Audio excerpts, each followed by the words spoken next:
ఆలోచన మేరకు ఇదిగో ఈ దినమును నాయన మీ దాసుడు నాయన అమ్మయ్య గారి గృహంలో ప్రవేశించి నాయన ఇలాగూ కూడుకొని నీ నామమును స్తుతించుటకు గణపరచుటకు సహవాస పద్ధతిలో నాయన వాక్యానుసారంగా మీ సన్నిధిలో మీ దాసులను కలుపుకొని నాయన ఈ ప్రాంతంలో సేవ చేయటకు నాయన తండ్రి మీ నామమును బయలుపరచుటకు నాయన మీరు నాయన దయచేసిన ఈ గొప్ప అవకాశాన్ని బట్టి మీకు స్తోత్రాలు. మా ప్రియులందరినీ మీరు క్షేమంగా మీరు తీసుకొని వచ్చినారు, మీకు స్తోత్రాలు. ఇదిగో ఈ రాత్రి మాట్లాడవలసిన మాటలను మీరుండి నాయన మాట్లాడండి. మాకందరికీ నాయన ఆదరణ, దిద్దుబాటు ఈ యొక్క గొప్ప మాటలు మీ దాసుల ద్వారా వినిపించిందని కూడా నేను ప్రార్థిస్తున్నాను. ఇదిగో పాడనైన పాటలను, వాక్య పరిచర్యను, ఈ చిన్న కూడికను ఇదిగో మా మధ్యలో నువ్వు ఉన్నావని నమ్ము నాయన మీ సహాయాన్ని కోరుతూ ఉన్నాం. మీరు సహాయం చేసి ఈ కూడికకి మీరు మహిమ పొందాలని మేము ప్రార్థిస్తూ మా ప్రభువును రక్షకుడైన యేసుక్రీస్తు వారి దయగల నామములో ప్రార్థించి వేడుకుంటున్నాము తండ్రి.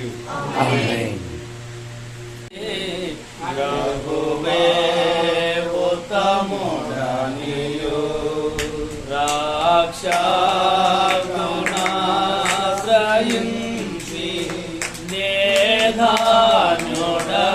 నేధాన్యుడనైతిని రాక్షగుణాశ్రయించి నేధాన్యుడనైతిని రుచి చూచి ఎరిగితిని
స్తుతించు ప్రియుడా సదా యేసుని.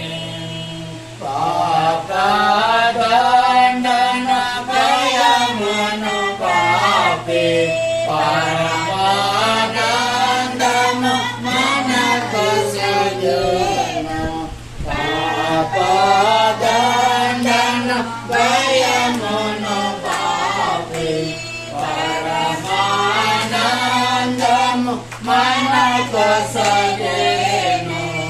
ఆనంద జననిధి ఆనందించి ఆనంద జననిధి ఆనందించి కొనియాడు సదా యేసుని. కొనియాడు సదా యేసుని. స్తుతించు ప్రియుడా సదా యేసుని. ఓ ప్రియుడా సదా యేసుని. స్తుతించు ప్రియుడా సదా యేసుని. మన ప్రియ యేసు వచ్చుచున్నాడు. మన ప్రియం మన కొసగేను. మన ప్రియ యేసు వచ్చుచున్నాడు. మహిమ శరీరం మన కొసగోను. ఆనంద జననిధి ఆనందించి ఆనంద జననిధి ఆనందించి కొనియాడు సదా యేసుని. కొనియాడు సదా యేసుని. స్తుతించు ప్రియుడా సదా యేసుని. ఓ ప్రియుడా సదా యేసుని.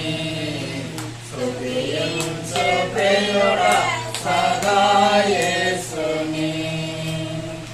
అధ్యాయము 29వ వచనం.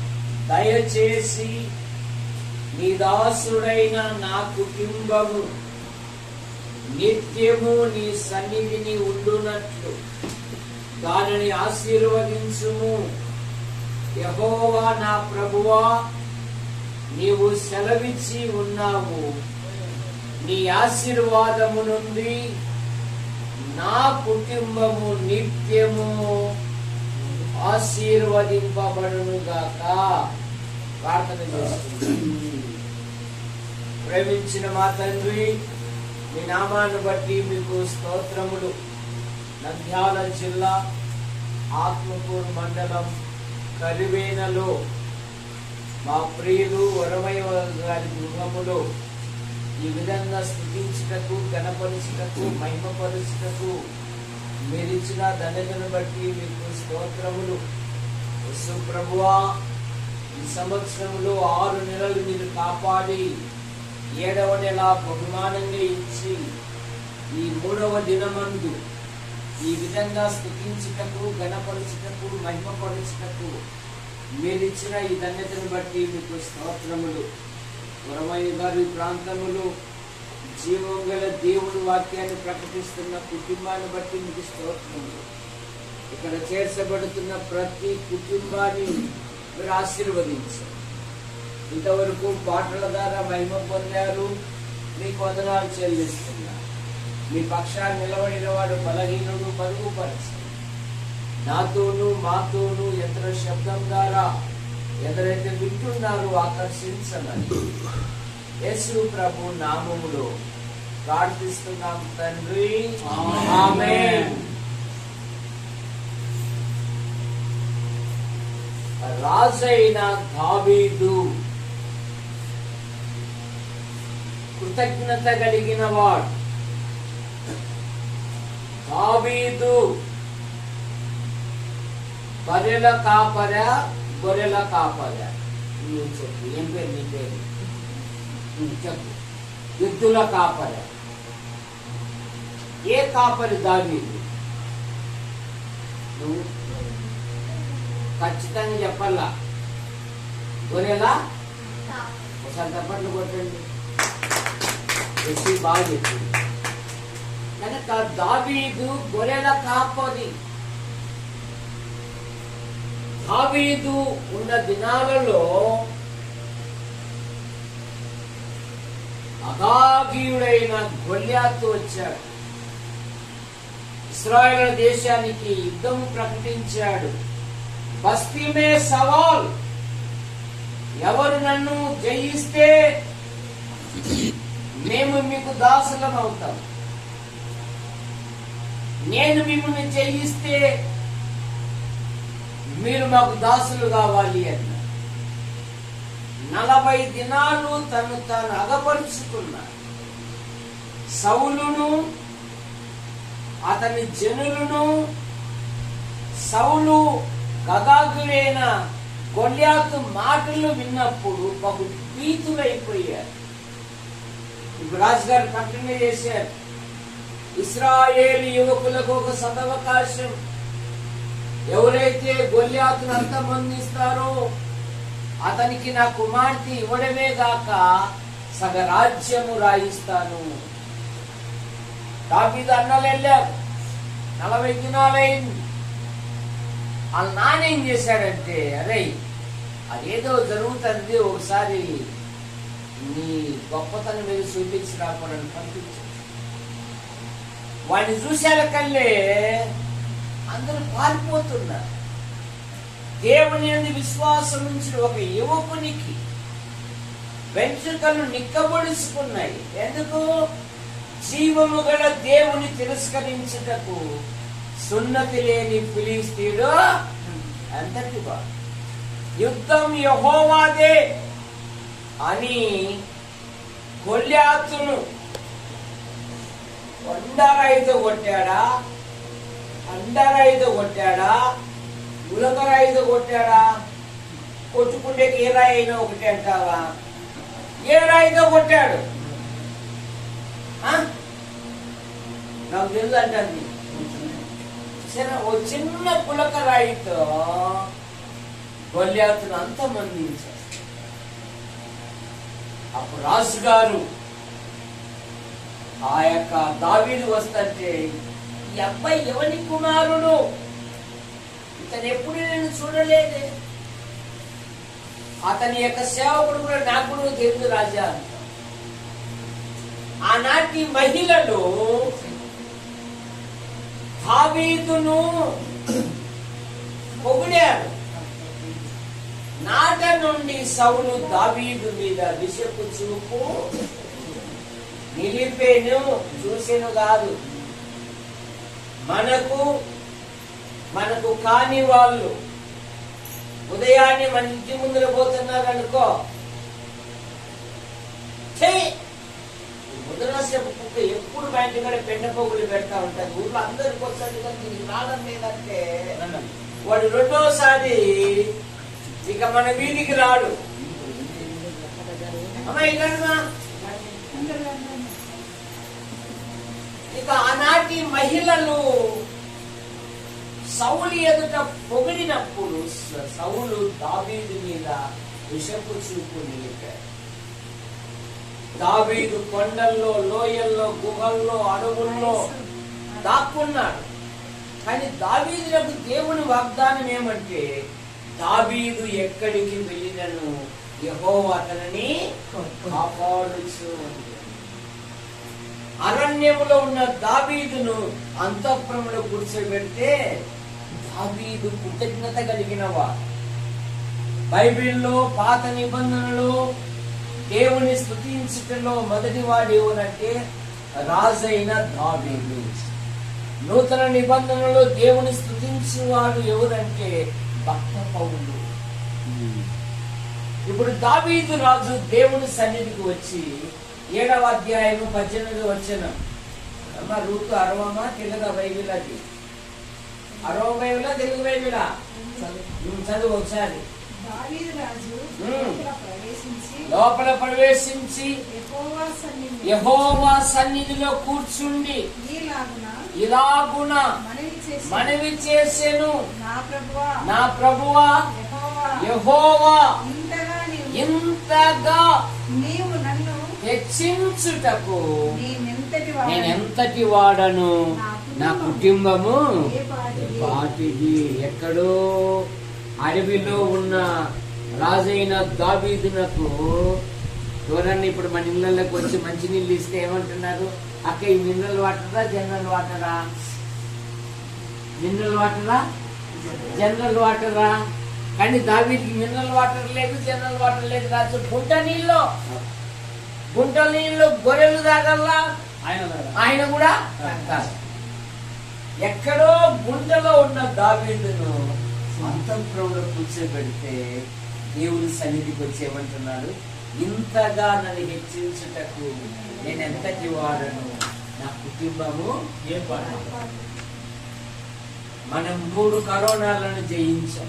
ఎన్ని జయించాము? 3 కరోనాలను జయించాం. 3 కరోనాల యొక్క చరిత్రను తిరగవేస్తే 1,000 కోట్ల మంది ఈ లోకాన్ని విడిచి ఈ సంవత్సరంలో 6 నెలలు కాపాడి 7వ నెల ఈ 3వ దినమందు ఈ వరమయ్య గృహంలో మరి ప్రభుని స్తుతించుటకు దేవుడు మనల్ని సమకూర్చారు. అందును బట్టి మనం ఎంతగానో ప్రభును స్తుతించాలి. కనుక దావీదు అంటున్నాడు, నేను ఎంతటి వాడను అని. ఇప్పుడు దావీదు దేవుని సన్నిధిలో ఏం కోరుకుంటున్నాడు? దయచేసి నీ దాసుడైన నా కుటుంబము నిత్యము నీ సన్నిధిని ఉండునట్లు దానిని ఆశీర్వదించుము. యెహోవా నా ప్రభువా, నీవు సెలవిచ్చి ఉన్నావు, నీ ఆశీర్వాదము నుండి నా కుటుంబము నిత్యము. ఒక తండ్రిగా తన కుటుంబం కొరకు ప్రార్థన చేస్తూ ఉన్నాడు. యోబు భూమి మీద సర్వ ప్రపంచములో అతని వంటి వాడు ఎవడు లేడు అని ఎవరు చెప్తున్నారు? దేవుడే. భూమి మీద అతని వంటి వాడు ఎవడు? దేవుని యందు భయభక్తులు కలిగిన వాడు, చెడుతనం విసర్జించిన వాడు, న్యాయవంతుడు, యథార్థవంతుడు, తూర్పు దిక్కు జనులలో అతడే గొప్పవాడు. కానీ యోబు మనస్సు ఎవరి మీద ఉంది? సంపద మీద ఉందా, సంతానం మీద ఉందా? అరుణ్ ఖచ్చితంగా చెప్పాలా. ఎవరి మీద ఉంది? సంతానం మీద ఉంది. ఎందుకు? తన పిల్లలు పాపము చేసి దేవుని కోపానికి, దేవుని శాపానికి, దేవుని ఉగ్రతకు ఎక్కడ గురి అవుతారని ధనవంతుడైన యోబు, యథార్థవంతుడైన యోబు, చెడుతనం విసర్జించిన యోబు, న్యాయ నీతివంతుడైన యోబు, తూర్పు దిక్కుల జనులలో గొప్పవాడైన యోబు, అతని వంటి వాడు ఎవడు సాక్ష్యం పొందిన యోబు అరుణోదయమే లేచి ఎప్పుడు లేస్తున్నాడట? ఎప్పుడు లేస్తున్నాడు? నువ్వెప్పుడు లేస్తున్నావు? 11 అయితేనా లేకుండా పిల్లలు. యోబు గ్రంథం 1వ అధ్యాయం 5వ వచనం. యోబు గ్రంథం 1వ అధ్యాయం 5వ వచనం. వారి వారి విందు దినములు పూర్తి కాగా యోబు తన పిల్లలు పాపము చేసి దేవుని కోపానికి, దేవుని శాపానికి, దేవుని ఉగ్రతకు ఎక్కడ గురి అవుతారో అని ధనవంతుడైన యోబు, దేవుని యందు భయభక్తులు కలిగిన యోబు, చెడుతను విసర్జించిన యోబు, నీతివంతుడైన యోబు, యథార్థవంతుడైన యోబు అరుణోదయమే లేచి వారిని పవిత్రపరచుచూ వచ్చెను.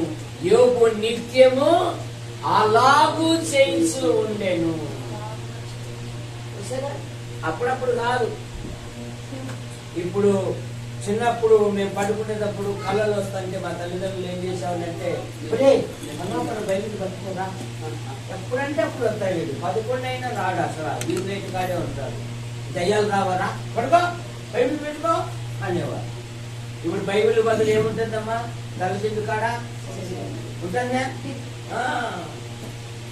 బైబిల్ స్థానంలో ఏముంటున్నది? మొబైల్ ఉంటున్నది. మొబైల్ కూడా పొద్దున్న ఎవడైనా ఫోన్ చేశాడు గొప్ప, ఎవడే పాడవుడు చేశాడు ఇంత పొద్దున్నే. హలో హలో అనుకున్నావా? చెప్పు చెప్పు. ఆడవాడు ఫోన్ చేసి వింటాడు. చిన్నప్పుడు ఉదయాన్నే లేచి ప్రార్థన చేసేవాడు. ఇప్పుడు అంటున్నాడు తల్లిదండ్రులు, దేవదానం గారు మా పిల్లలు ఎప్పుడు లేస్తారో మాకే తెలియదు అంటున్నారు. ఆ పిల్లలు ఎప్పుడు లేస్తారో అందుకని వాళ్ళకి టిఫిన్ మధ్యాహ్నం భోజనము సిద్ధం చేసి నేను డ్యూటీకి పోతున్నామండి అంటున్నారు. వాడికి ఒక తాళం అంటే ఆమెకు ఒక తాళం అంటే. ఎందుకు ఇంట్లో ఉన్నవాడు బయటకు రావాలంటే మళ్ళీ తాళం తీయాలి కదా. కారణమేమి? కుటుంబాలు, అనేక కుటుంబాలు నీరసిల్లిపోవడానికి కారణం ఏమంటే ఆ కుటుంబాలలో ప్రార్థన లేదు, ఆ కుటుంబాలలో దేవునికి స్థానం లేదు, ఆ కుటుంబాలలో దేవునికి ప్రాముఖ్యమైన స్థలం లేదు కనుకనే అనేక కుటుంబాలు నీరసిల్లిపోతున్నాయి. అని దావీదు ఏం కోరుకుంటున్నాడు? నీ దాసుడైన నా కుటుంబము నిత్యము నీ సన్నిధిలో ఉండునట్టు. కానీ నీకు ఆస్తిపాస్తులు లేకపోవచ్చు, సమాజంలో కీర్తి లేకపోవచ్చు, నీకు సరైన సంపద లేకపోవచ్చు, కానీ నీ పిల్లలను నువ్వు ఉన్నతమైన వ్యక్తులుగా చేయగలవని బైబిల్ పండితులు అంటున్నారు. తల్లిదండ్రులంట తమ పిల్లలను ఒకటి హీరోలుగా చేయొచ్చంట. ఏం చేయొచ్చంట? హీరోలుగా చేయొచ్చంట. రెండోది నీరోగా చేయొచ్చంట. నీరు అంటే ఏంది? రోమా పట్టణాన్ని తగలబెట్టి, నీళ్లు కాదు రాజు, నీకెప్పుడు నీళ్ళకాలం పక్క నుండి నీళ్లు అంటున్నావు. నీరు అయ్యా బాబు. రోమా పట్టణాన్ని తగలబెట్టి తాగిన మైకంలో రోమా చక్రవర్తి ఎందుకు తగిలిపెట్టి అంటే క్రైస్తవులు కాల్చారయ్యా, నేను కాదన్నాడు. అందుకని నీరు అంటే నింద మోపేవాడు. తర్వాత జీరోగా చేయగలరంట. అమ్మ అసలే రంగు తక్కువ, 11 అయినా లేగాకమ్మా, 11 అయినా. కానీ మోసే తల్లిదండ్రులు తమ పిల్లలను హీరోలుగా చేశారు. మోసే తల్లిదండ్రులు ఎక్కడున్నారు? ఐగుప్తులో ఉన్నారు. ఐగుప్తులో వాళ్ళ వృత్తి ఏమి? బానిసత్వం. వారు ఎలా ఉన్నారు? వారిని కష్టపెడుతున్నారు, వారి ప్రాణాలను విసిగింపజేస్తున్నారు, వారితో కఠినమైన సేవ చేయించుకుంటున్నారు. కానీ అట్టి పరిస్థితులలో మోసే తల్లిదండ్రులు తమ పిల్లలను హీరోలుగా చేశారు. మోసే నాయకుడిగా ఉన్నాడు, అహరోను ప్రధాన యాజకుడిగా ఉన్నాడు, మిర్యాము యాజకుల ప్రవక్తిగా. కనుక నీ పిల్లలను ఉన్నతమైన వ్యక్తులుగా చేయాలంటే నీ చేతులు ఆయన విలాప వాక్యాలు 2వ అధ్యాయం 18వ వచనం. సీయోను కుమారి ప్రకారమా నీవు లేచి రేయి మొదటి జామున నీ పసిపిల్లల ప్రాణము కొరకు నీ చేతులు ఆయన నీ పిల్లల కొరకు, నీ భర్త కొరకు, నీ భార్య కొరకు. చాలా మంది కష్టపడి సంపాదిస్తున్నారే గాని వారి సంపాదన ఇంటికి రావడం లే, అన్యుల ఇంటికి చేరుతా ఉంది. ఎక్కడ చేరుతుంది వారి సంపాదన? అన్యులు ఆక్రమించుకుంటున్నారు. జీతం వచ్చింది ఆలస్యం, ఆఫీస్ కాడ వడ్డీ వాళ్ళు రెడీ అయి ఉంటారు. చూసారా? కారణమేమి? అధికమైన అప్పులు. చాలా మంది సంపాదిస్తున్నారు కానీ వారి సంపాదన ఎలా ఉందంటే సిరిగిపోయిన సంచిలో వేసినట్టు. కనుక నీ భర్త మారాలంటే, నీ భార్య మారాలంటే, నీ పిల్లలు మారాలంటే, నీ పిల్లల కొరకు ఆయన తట్టు చేయలేదు. ప్రార్థన చేయి. స్కూల్కి వెళ్ళేటప్పుడు ప్రార్థన చేసి పంపి. బైబిల్లో సలహా పేదు కుమార్తెలు ఉన్నారు. మీరైతే 3 కదా, ఆయనకైతే 5 మంది. ఆయనకి ఎంతమంది? కానీ తండ్రి వంశం నిలబెట్టారు వాళ్ళు. మోషే అంకుల్ దగ్గరికి వచ్చి సంఖ్యాకాండం 37వ అధ్యాయం చదవాల్సిన పల్లె ఖాళీ ఉన్నప్పుడు మోషే అంకుల్ మా ఇంట్లో ఆడపిల్లలు ఉన్నంత మాత్రాన మా వంశం ఇశ్రాయేలు వంశంలో నుండి సమస్య పోనేలా, మా నాయన రక్తమును పంచుకొని పుట్టాక మేమున్నాము కదా. అని అంటే దేవుడు అంటాడు, సలహాపేదు కుమార్తెలు చెప్పినది యుక్తము. ఒకప్పుడు పెళ్లి వస్తానే ఆడపిల్లకి ఇచ్చి పంపించేటోడు, తర్వాత ఇచ్చేటోడు కాదు. ఇప్పటికైనా పొలం అమ్మితే మళ్ళీ మీ చెల్లెని పిలుచుకొని రావాల్సిందే.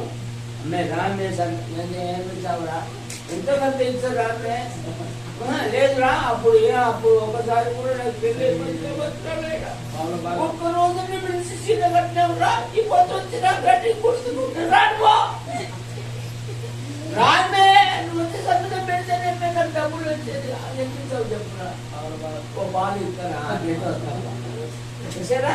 ఇది ఎక్కడి నుండి వచ్చింది? సలహాపేదు కుమార్తెల ద్వారా వచ్చింది. కాలేబు కుమార్తె తండ్రి మాటకు విధేయుడైన కుమార్తె. కాలేబు అన్నాడు, నేనే యుద్ధ వీరుని, నా కాబోయే అల్లుడు కూడా యుద్ధ వీరుడుగా ఉండాలి, సోమరోడుగా ఉండకూడదు. వాడు ఎర్రోడైనా నల్లోడైనా పొట్టిగన్నా పొడుగున్న సంబంధం లేదు, కానీ వాడు జయించేవాడుగా ఉండాలి అని ఒత్నేలు అనేవాడు దేవి పట్నం జయించుకొని వస్తే, అమ్మాయి దీనికి సరిపోయిన వాడు ఆక్ష అంటే ఎస్ డాడీ అని. మనమైతే ఏ అంతా మీ ఇష్టమేనా, నాకు ఆశలు ఉండవా, నా కళలు ఉండవా, ఏ నన్ను అడిగినావా కదా. అందుకని కాపురాలు కూడా అట్లే పోతాయి. తండ్రి మాటకి ఎప్పుడైతే విధేయత చూపుతామో దేవుడు గొప్ప కార్యాలు జరిగిస్తాడు. ఇంకా ఫిలిప్పు కుమార్తెలు ప్రవచించువారు అంట, వారు కన్యకలు అంట. కనుక దావీదు ఏం కోరుకుంటున్నాడంటే, నా కుటుంబాన్ని కారణం ఏమంటే దేవుడు దావీదు యొక్క కుటుంబాన్ని హెచ్చించాడు. ఎందుకు? దావీదు ఏ పని చేయాలన్నా, ఏ ప్రయత్నం చేయాలన్నా, ఏ కార్యం చేయాలన్నా దావీదు దేవుని యొద్ద విచారణ. 34వ కీర్తన 4వ వచనంలో, నేను యెహోవా యొద్ద విచారణ చేయగా ఆయన నాకు ఉత్తరం ఇచ్చాను, నాకు కలిగిన భయములన్నిటిలో నుండి ఆయన నన్ను తప్పించాను అనే మాట మనం చూస్తాం. దావీదు దేవుని వాక్యమును ధ్యానించువా. దావీదు దేవుని మందిరం అన్న, సంఘ కూడికలన్న ఇష్టం. దావీదు అన్నారు, ఏమండి దావీదు గారు ఈ రోజు బుధవారం కదా, పలానా ఇంట్లో ప్రార్థన ఉంది, పదాం పద అంటే పదండి అని వస్తారు.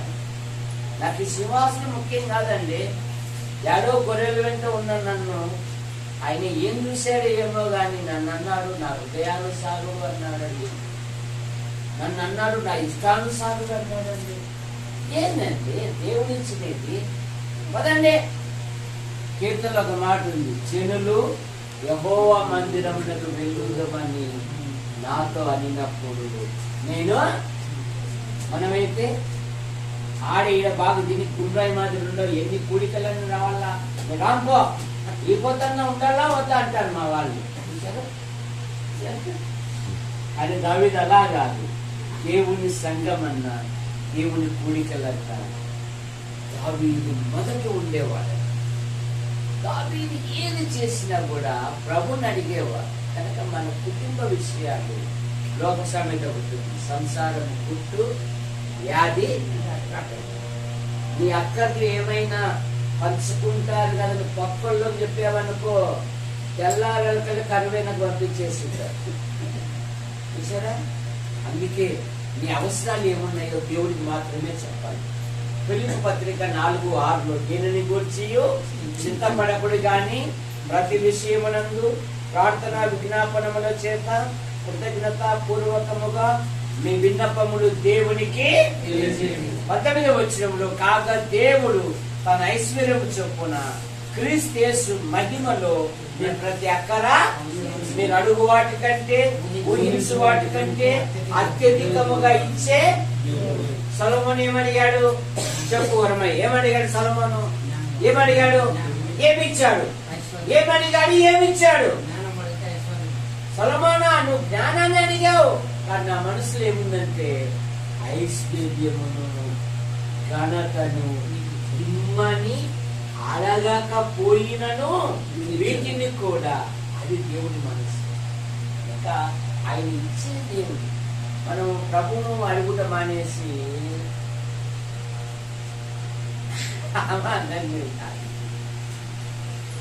వాళ్ళు నిన్న గాకబంద మనోడికి వచ్చారా, వాడి గుళ్ళు తీసుకున్నారా, స్థలం కొన్నారా, ఇల్లు కూడా కట్టారా, భోజనాన్ని కూడా పిలిచారా, భోజనం కూడా చేసి వచ్చారా.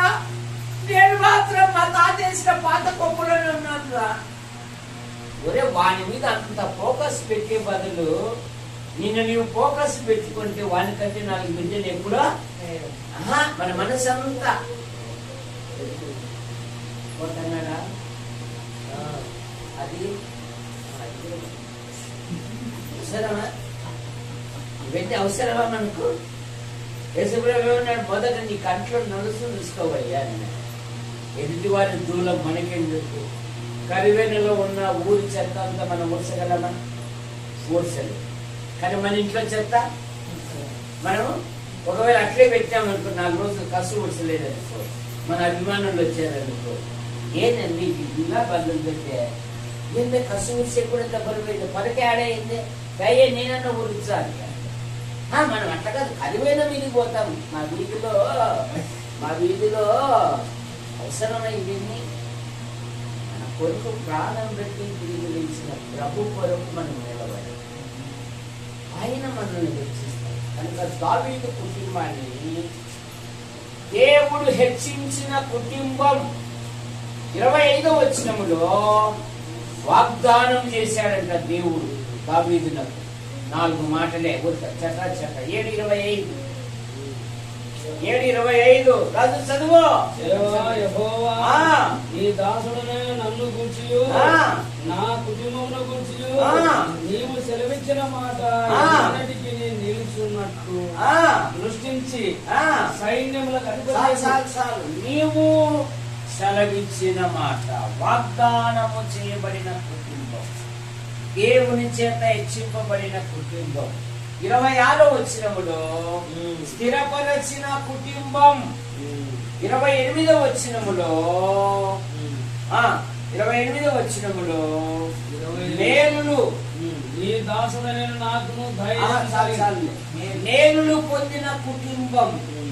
27వ వచనములో తన ఆధ్యాత్మిక జీవితంలో ఒక శ్రేష్టమైన మాట అంటున్నాడు. 27వ వచనంలో దేవునితో మనవి చేసిన కుటుంబం.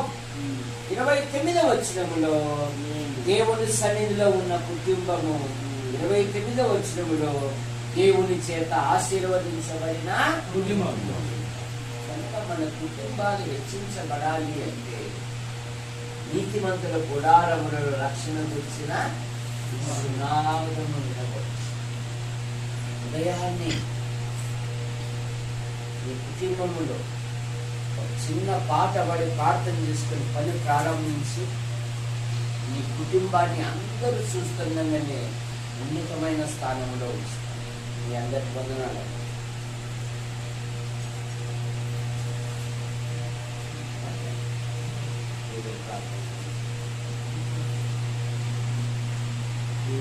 అది టచ్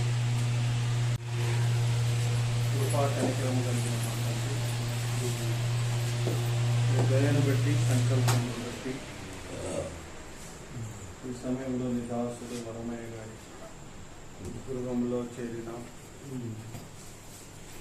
కుటుంబంతో కలిసి, బంధువులు, ఇరుగు పొరుగు వారితో కలిసి నీ దాసుని నిలిపి దావీదు జీవితాన్ని గురించి, నీ సన్నిధిని గురించి, నువ్వు హెచ్చించిన విధానముల గురించి, నీ సన్నిధిలో తన కుటుంబం కొరకై మొరపెట్టిన విధానముల గురించి ఆయనకి తీసుకొని వచ్చినందుకై నీ నామమునకు స్తుతి కృతజ్ఞతలు చెల్లిస్తూ ఉన్నాం. మా ప్రభా, ఇక్కడ ఆరంభించబడిన ఈ పరిచర్యను మీరు ఆశీర్వదించి వదిలి చేయమని ప్రార్థిస్తూ ఉన్నాం. మా ప్రభా, మరి అంతకంతకు వదిలి మరి విస్తరించినట్లు మీ సాధనాలుగా మీరు వాడుకోమని ప్రార్థిస్తున్నాను. ఉచితమైతే మీ దాసులు మేము అందరం కలిసి మరి పరిచర్యలో పాలిభాగస్తులుగా సహపాఠి సహోదరులుగా దేవుని జత పరివారంగా అందునట్లు ప్రభుత్వించమని ప్రార్థిస్తూ ఉన్నాం. మా ప్రభా దూర ప్రాంతం నుంచి మా ప్రియులు సహోదరులు దేవదానం గారిని నుంచి కుమారుడు రూపును అదేవిధంగా సంగడం సమితి మమ్మల్ని కూడా మీరు ఈ సమయంలో తీసుకొచ్చేందుకు స్తోత్రం. ఇలాగున్న ఆరంభమైన ఈ పరిచర్య అంతకంతకు ఈ కృపలో ఆశీర్వించబడింది, ఈ గ్రామం ఆశీర్వించబడింది. మా ప్రభువా ఈ కృపా దీవెనలు దయచేయండి. మీరు ఆశ్రయించి నీ చేతులకే చేరి వచ్చిన ప్రతి బిడ్డను వారి అక్కర్లు ఏమైతే ఉన్నాయో, వారి సమస్యలు ఏమైతే ఉన్నాయో, వారి ఇబ్బందులు ఏమైతే ఉన్నాయో ఈ కృపలో జ్ఞాపకం చేసుకొని తీర్చి సహాయం చేయాలి. చూపించుకోండి. కుటుంబాన్ని చేతులకు అప్పగిస్తుంది. యేసు క్రీస్తు ప్రభు నామపేట ప్రార్థించి అడిగి వేడుకుంటున్నాము తండ్రి. ఆమేన్. ఆమేన్.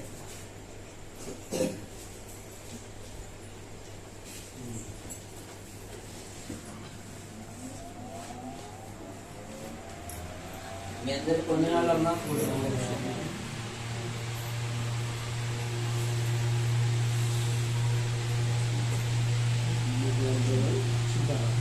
సుందరరావు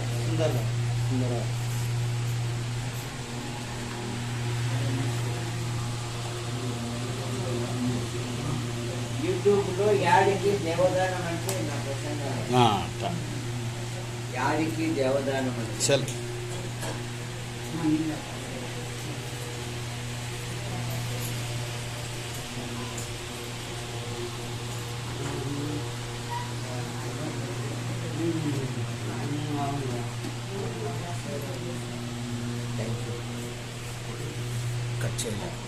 ఖర్చు అది